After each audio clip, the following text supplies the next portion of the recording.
something, get your heart rate up. It's so exciting.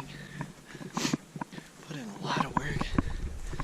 I just had a baby, well, my wife had a baby like a couple weeks ago, so I wasn't able to get out a ton this year to prepare. But these past few weeks, my dad and I have been out every weekend, putting up stands, putting up trail cameras. My buddy Mitchell and I, we were out over the early summer, springtime. We found the spot that I just shot the deer.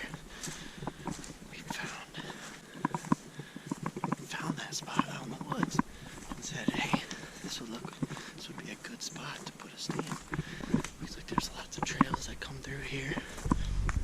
My wife and my son, we came out, walked around, and decided to put a trail camera out there. I decided that it definitely would be a good spot for a stand. And sure enough, that's only really the second time I've sat there.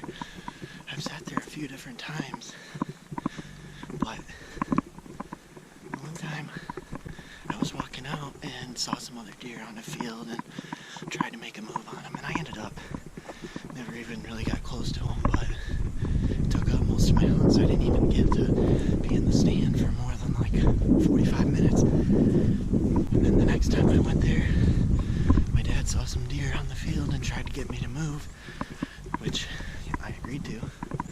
Tried to get me to move to where he thought they were going to go. It was a gamble, and I never saw him again.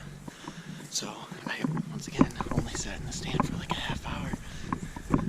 So this is really my first time, and the first time in the morning, sitting there.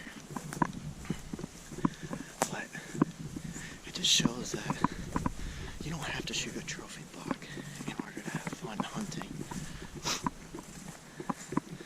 It's all about the hard work that goes into it.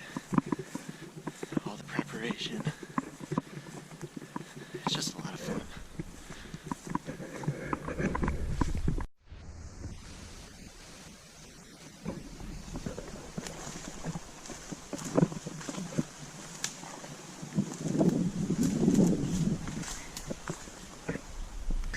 Well, here we are. Got her recovered, all gutted out. I don't know how well you could hear me earlier, but she only ran maybe 40 yards from where I actually shot her. So I could have sworn when I shot I heard her go down, and sure enough she did some stumbling around in here. We actually, when we were gutting her, we found clipped right along the bottom of the heart, so can't get much better shot than that. Didn't suffer at all. I went and got my dad, and he came over and helped me get her all cleaned up. So a nice successful hunt. Early morning, but it was all worth it.